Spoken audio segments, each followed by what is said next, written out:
Yeah, Neek is gone. Remember Neek, Dominique? Yeah, Josh Smith is gone. Yeah, Joe Johnson's gone. And even with the 0-2 record, I can see the improvement in the Atlanta Hawks. Off Work Sports season review for the Hawks. Where are they headed? Where are they going? Let's look at the roster. Let's look at what they've done. And based upon the two preseason games that I've seen them play, I want to talk about it. Where are they at right now? The Hawks are in the transitionary phase. They're starting to build up. They have quite a bit of talent that we like to see.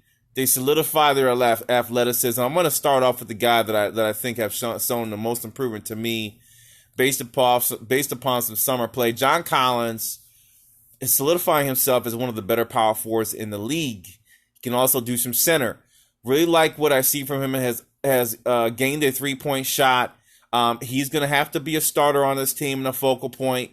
And I think as the team continues to grow and transition and get a little bit more weapons from a veteran perspective, they could be a scary team and maybe next year contend for the playoffs.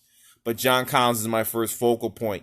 Continuing down the lineup, you got to like the draft picks from this team. DeAndre Hunter, Bruno Fernando. I didn't like DeAndre Hunter, but they did get him, right? And then Cam Reddish, he's somewhere down here. Cam Reddish looks solid, okay? Looks solid. Looks like a 3-and-D like he's supposed to be. You can't lose with that. If he ends up his career giving you some, 14 and 7 in this NBA with all the hands that are touching, not that bad. Not that bad. In the summertime, they did add Evan Turner from the Blazers, another vet to help out with the roles and kind of grow them. I think, again, solid roster, not playoff this year, but solid roster. Really love these two acquisitions here. They kind of complement themselves in the fact that they both kind of can play the small forward or power forward position. This hybrid Michael Beasley type of players. Jabari Parker, right? Chicago Bulls has really never been given the opportunity outside of Milwaukee after that move to shine. And he comes to the Hawks because of all the injuries he's had in a role that I think is not worthy of him, but you can't help injuries. You can't fight that. Jabari Parker is a top player in this league if given the minutes, okay? He can give you 18 and 9 all day long, but he's not going to get the opportunity. And I think on the Hawks, as they're in the rebuilding stage, it gives them the best chance, but then they drafted DeAndre Hunter, so it kind of mixes things up. But I like what they did with picking up Parker on the cheap, and let's see what he can achieve as a Atlanta Hawk. Chandler Parsons, the guy who just was injury plagued as well, looked so great on Dallas and promising, and then went to Memphis and was downhill from there. Can he revive himself to some format of what he was in Dallas? Then you have something special. But once he got paid, it's not his fault. The injury started happening, and then he fell out. But if he can regain any of that, special talents off the bench that can provide the bench some leadership as well as some athleticism that they were missing last year and that they're able to get. So the move of losing Taurean Prince, who I think is one of the better 6-man or possibly low-end starter in this league, is rebuffed by these two, and I think they should be able to make up what Taurean Prince had provided. Back to Cam Reddish. I like the play, but still needs to be more aggressive if he's going to make the big three type of focal for this team. And I like to keep mentioning the big three as the formula. And already, who I'm going to go to here. Trae Young, solid player last year. I thought was in the contention for Rookie of the Year versus Luka Doncic. But Trae wasn't able to win it out. His first half of the season was very slow. But I've seen him do a lot of work in the summertime. Let's see if that pays dividends on the court. I got Trae Young and John Collins as the big two right now. John Collins, I'm giving that. But we cannot forget Kevin Huerter. Had a tremendous season last year, a solid contributor. Think of Bogdan Bogdanovic out of Sacramento Kings. Kevin Huerter is going to play a similar type of role. He was a steal and a guy that they didn't think would make this happen, but he has, and he will continue to grow on his team, barring any injury.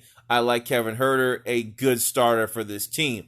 Continuing down, who is the third option? It's going to have to be Cam Reddish, right? When I look at this team, it's going to be, Cam Reddish or Jabari Parker. One of those guys is going to flourish as a potential big three maker for this team. Jabari Parker is probably more ready and can immediately do that. But will he get the minutes? We shall see. But Cam Reddish out of Duke, he has all the traits of being a solid player. Everyone keeps talking about Paul George.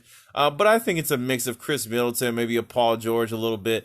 There's a lot of mixes that he has in there and what he can be. And if he continues to work on his game and get comfortable with the league and be able to have confidence in himself, there's no doubt Cam Reddish has all the tools to be a successful borderline all-star, maybe all-star a couple years throughout his career. Parker, as I highlighted, has just never got the opportunity. But I'm going to jump up to Bruno Fernando, who I think is an exciting center pick off the bench. Where's Alex Len at? So it looks like they have moved Mr. Len. And I don't know where. Oh, he's still there. So Len is there. Len is the backup center right now. He can stretch the floor. He's proved himself every year. So great pickup for the Atlanta Hawks, and great. If you're talking about development, much respect to the Hawks and the development of Alex Len. For a guy that big, he was a little bit horrible looking at a couple years back, but now he's come onto his own. He knows his role, and it's beautiful to watch. Bruno Fernando, what can he do? I saw him pull up in a jump shot. I know he has exciting leaping ability inside. I know he can rebound.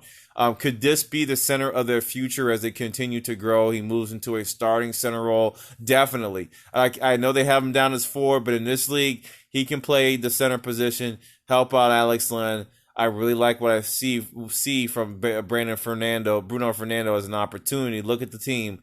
There's really no other big but him and Mr. Len. So now is the time for this guy. I forgot Damian Jones.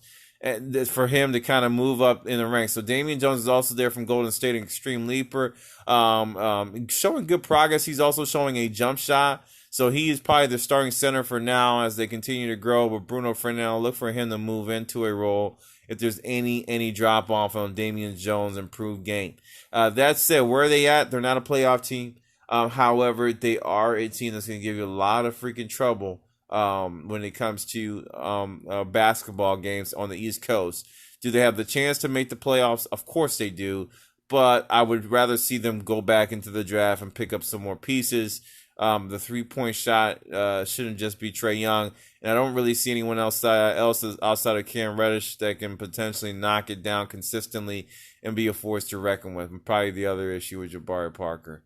Anyhow, all 4 sports I'm kicking out, giving you a little synopsis of what I see in the Hawks. I forgot about Kevin Huerter. He's a little bit good 3-point shooter. Giving you the real and what I think they're going to be. No playoffs, but exciting team to watch as they continue to grow. Trust the process for them has happened. And I'm out. Peace.